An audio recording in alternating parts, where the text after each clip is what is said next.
본현뉴스 앵커 박민선입니다. 첫 번째 뉴스입니다. 우리 대학이 역량강화 대학으로 지정된 후 대학 혁신 지원 사업에 선정되기 위해 변경 사항을 반영한 학칙 개정안을 공고했습니다. 이에 학부제 개편에 대한 논란이 일기도 했는데요. 자세한 사항을 이지훈 기자가 전해드립니다. 우리 대학이 역량강화대학으로 지정된 후 대학 혁신 지원 사업에 선정되기 위해 인원 감축과 같은 주요 변경 사항이 반영된 학칙이 공고됐습니다. 이 학칙 개정안은 오는 2020년부터 시행될 예정인데요.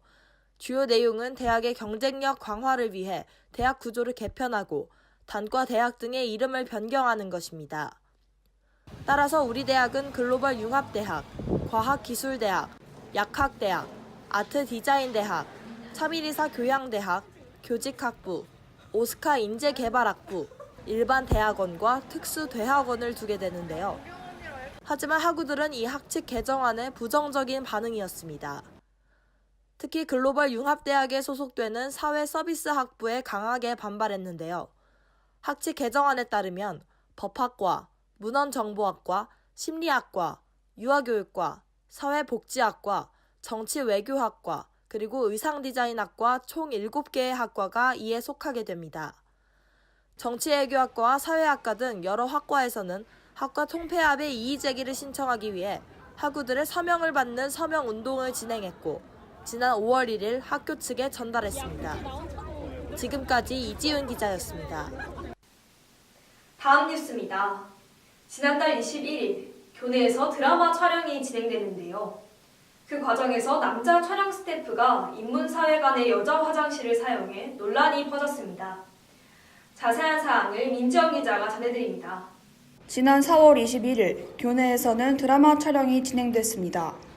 하지만 촬영이 이루어지는 동안 남자 스태프 한 명이 인문대 여자 화장실을 이용했다는 사실이 밝혀졌는데요.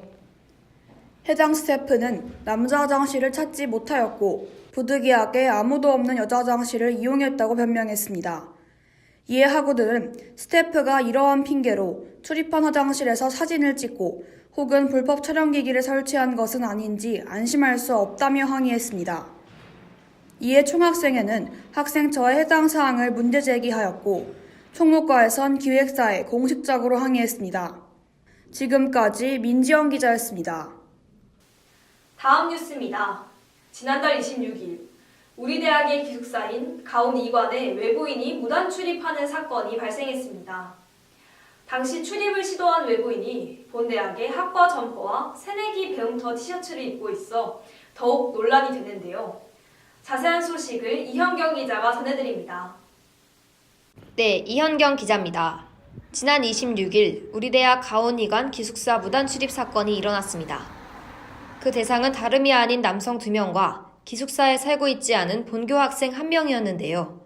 해당 남학생 2명은 당시 우리 학교 과잠과 새내기 배움터 티를 입고 있었습니다. 당시 사건을 목격한 최초 신고자는 사생회 학생이었습니다. 여자분들께서 남자분들한테 후드티 쓰고 있으신 분한테는 막 너 빨리 모자 써라, 그리고 다른 분이 또 빨리 키 낮춰라 라는 등의 발언을 하셔서 그 후드티가 쇠터티라고 하더라고요. 그리고 과잠에도 19라고 적힌 걸 봤고, 네. 그래서 새내기라고는 예상을 하고 있었지만, 그래서 저희가 계속 이렇게 따라가고 있었어요. 근데 정말 지문을 찍고 4명이 우르르 들어가더라고요. 사건을 해결하기 위해 우리 대학 학생총무과에서는 기숙사에 출입한 2 남학생의 학교에 공문을 발송했습니다. 목격자는 도봉경찰서에 직접 방문해 신고서를 작성했는데요. 이에 도봉경찰서 측은 정식으로 수사 의뢰에 들어갔고 추후 결과가 나오면 다시 공지한다고 밝혔습니다. 지금까지 이현경 기자였습니다. 공지사항입니다. 중국 하문대학에서 2019년도 지적재산권 썸머캠프 참가자를 모집합니다. 지원 자격은 2학년부터이며 법학, 경제학, 경영학 전공이 해당됩니다. 교직과적 복수전공 신청자를 모집합니다. 교직과적 복수전공 이수자는 학과별 승인 인원을 고려하여 선발하며 신청 기간은 16일 목요일까지입니다. 중국 동북사범대학 2019 학예 단기어학연수 참가자를 모집합니다. 지원 자격은 2학년부터이며 평점 평균이 3.5 이상인 자입니다. 자세한 사항은 학교 홈페이지 공지사항을 참고하시기 바랍니다. 운현 뉴스를 마칩니다. 시청해주신 학우 여러분 감사합니다.